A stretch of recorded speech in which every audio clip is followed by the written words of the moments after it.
Hello, everyone. I hope you're all doing well. Welcome to this special episode of Hello Chinese, Ni Hao Zhongwen. I am your host, Bola. In this special episode, we talk about all the highlights of this season. And to talk about them, I have some special guests. They're going to introduce themselves right away. Hello, my name is Jillian. I'm from Kenya. I've been in China for 7 years. Hello, my name is Bakari Masasi from Tanzania. Thank you so much for coming to this special episode of Hello Chinese, Ni Hao Zhongwen. I want to test if you guys can speak a little bit of Chinese. Tell me something in Chinese. Jillian. 你好，我是 Jillian，很高兴认识你。Hey, wow, that's good. 厉害,厉害. I know nothing. just a little, like ni hao, 你好,in Chentie, 一点点. yeah, Oh, that's something good. like that. Yeah. Anyway. China Traditional Culture Museum is located near Beijing National Stadium and Beijing National Aquatic Center, serving as an important cultural landmark on the Central Axis. Now the exhibition is divided into 8 sections. A total of 1,298 exhibits are on display for its first exhibition, including arts and crafts, kuchins, copies of Silk Road murals, inscription and seal cutting, woodblock New Year paintings, traditional musical instruments, opera and performing arts, Chinese paper cut, etc. As you can see, our show is really interesting. So let's talk about the intangible cultural heritage episode. So guys, my first question is coming. Are you ready? Which intangible cultural heritage do you find interesting while watching the video? Well, I have got some performance at the show together with you, Bola. It's pretty much a screen, a white screen separating the performer and the audience, and all you see are movements and puppets. So the performer behind the screen moves the puppets with his hands, and you just hear a voice or movements, but you cannot see the performer, or you cannot see what's going on behind the screen. So that's basically the Chinese shadow puppetry. It's kind of similar or what we have in Africa, but the difference is just like our culture is more vocal and their culture is more visual. Yeah. That's coming to my second point, because now it's a cultural and tangible heritage. It's in the Cultural and Tangible Heritage Museum because they consider it as an heritage that should be passed down from generation to generation. So we need, you need the knowledge to know how to pass down this cultural heritage arts and also how to protect it. Do you have some things that you can say about it? Well, to protect all heritage, culturally significant heritage, such as the Chinese shadow puppetry, I think we should get on with the times and digitalize it. Yeah. Maybe record it, make it into 3D printing, something that would catch a younger audience, because I am pretty sure the older audience already know, and now that we have Gen Z and the like more into the media, we should incorporate ways that will put these shows into the media so that it can reach the young people. Yeah. Yes. Right?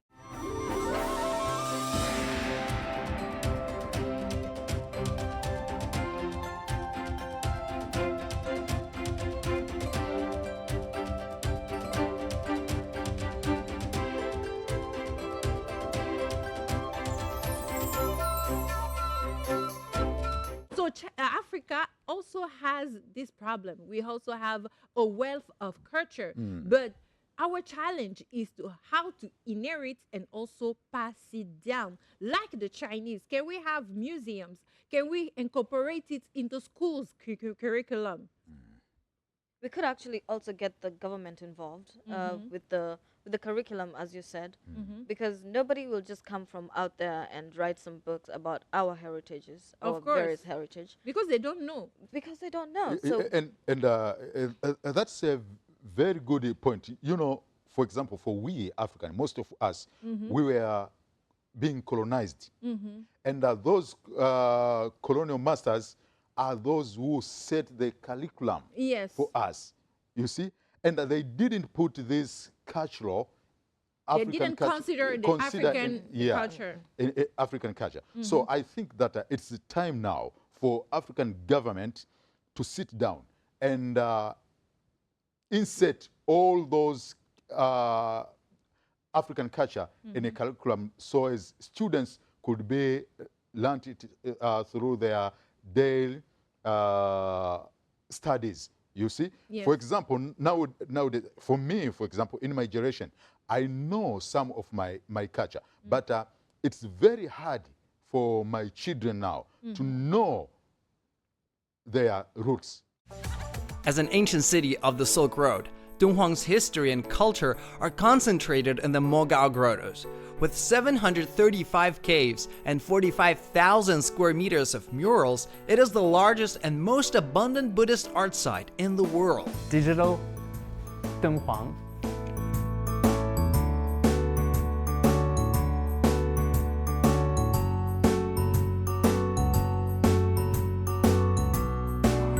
Guys, this is a 5-meter long replica of the Nirvana statue. The original statue is actually 15.8 meters, and it looks very real.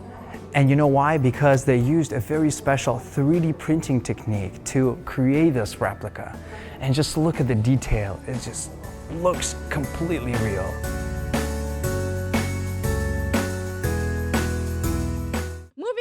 To the next topic, it is about Meet the Digital Dongwang Art Exhibition in Beijing. So the Digital Dongwang Exhibition uses 3D printing, right, and high-resolution photography to recreate the murals and sculptures of the Dongwang caves, allowing audiences to appreciate them up close. Even if you're not from this era, now you can appreciate the work that has been done in that era. So my question is, do you think that this technology-driven approach to cultural heritage preservation could also be applied to African heritage? So with this digital era, it's very important to adopt all those cameras and 3D printing in order to preserve it in a best way. You know, in Africa, it doesn't mean that we didn't have this kind of technology. We had it. We used to print it, but in an old way. Imagine if like Ethiopia could digitalize or exhibit their church murals in such a way. Yeah. Imagine how many people, how much traction it would get. And all around the world, people are itching to see African, murals, art. But they don't have the time. Some people don't have the resources to get themselves to Ethiopia. And I would say we are afraid to go back to the villages because of the witches.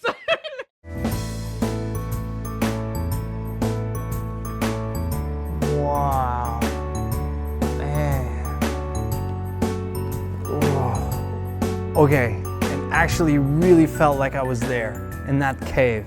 What's really amazing is that how detailed the murals were. So this is what we can learn from the digital era. So we can scan, and also the 3D can help our type of construction back then to be representing nowadays.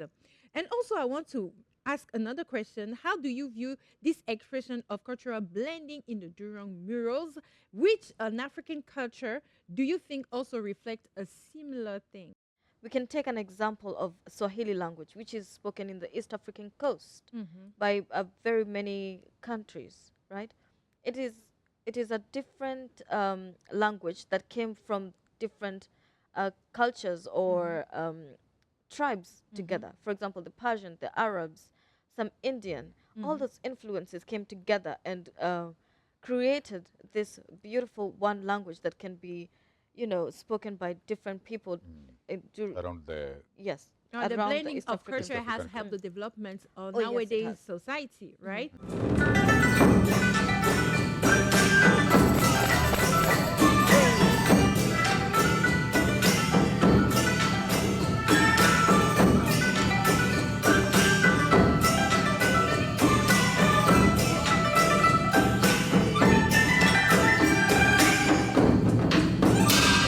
你觉得边洋怎么样？我觉得很好。